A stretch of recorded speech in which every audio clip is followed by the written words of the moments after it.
Welcome to another episode of the Global Green Action Project, a place where we get to meet amazing heroes doing great changes in the world to make it a more compassionate, kinder place through humanitarian, animal, and environmental initiatives.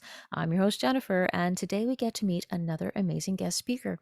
Her name is Annie Hardock. She is an incredible math educator who owns her own private math school for children called Easy Math for Kids.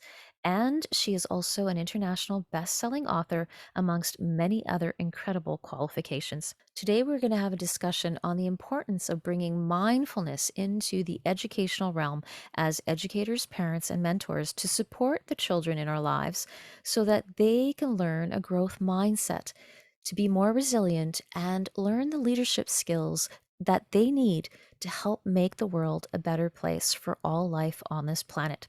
Without ado, let's begin that conversation right now. Welcome, Annie Hardock. I'm so glad to have you here today. Thank you, Jennifer. Thank you for the opportunity for me to talk to your audience today.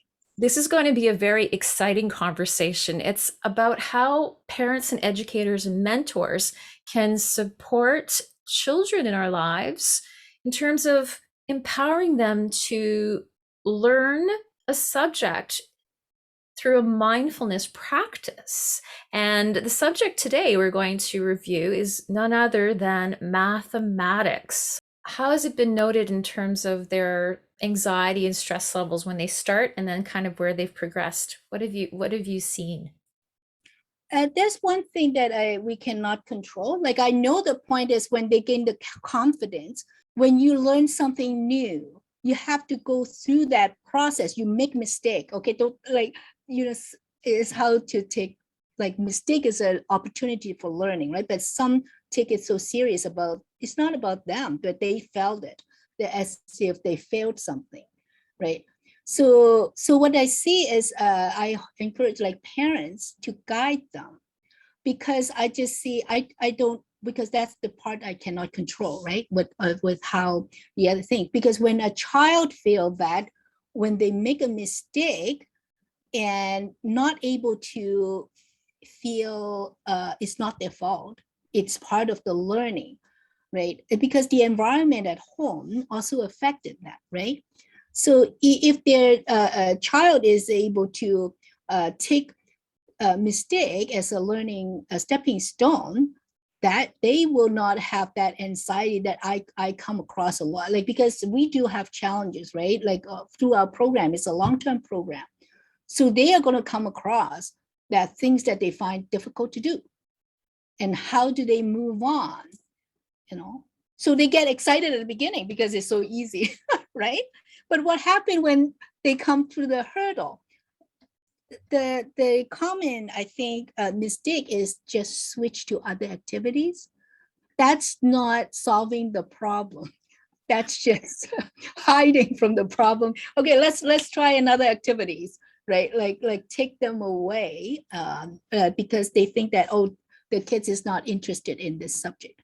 It's not necessarily the case because if they cannot learn that mistake is an opportunity to grow, they will do the same in any other subject that they learn, right? So once they hit that hurdle, like then they cannot move on. So that's a skill set, I think.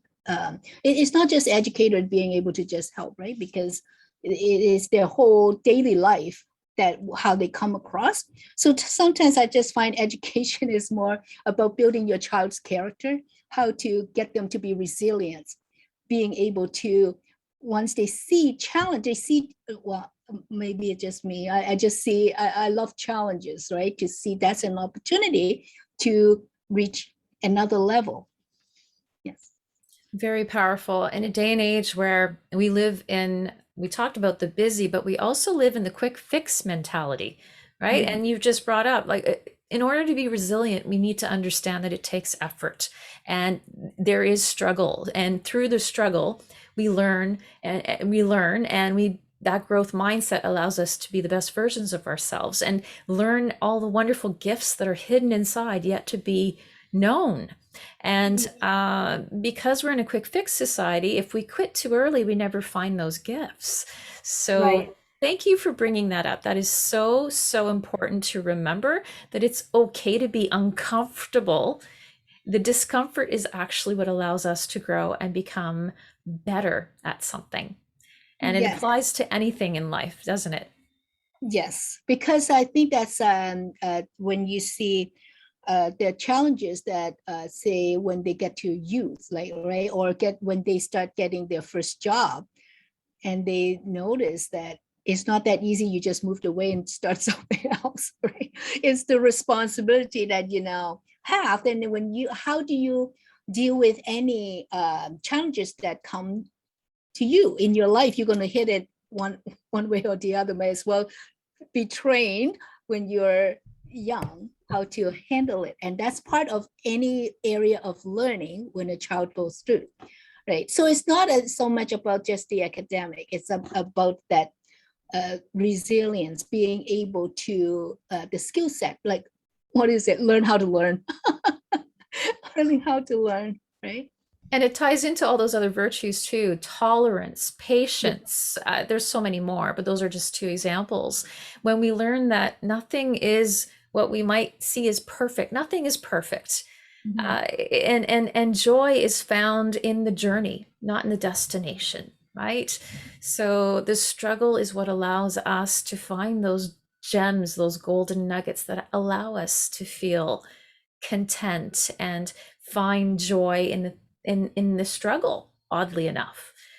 It's Yes, instead of just switching tasks, like switching to another subject, oh, learn something else now, oh, now go to another activities, right? Because especially like with a short focus, right? Like that's another point.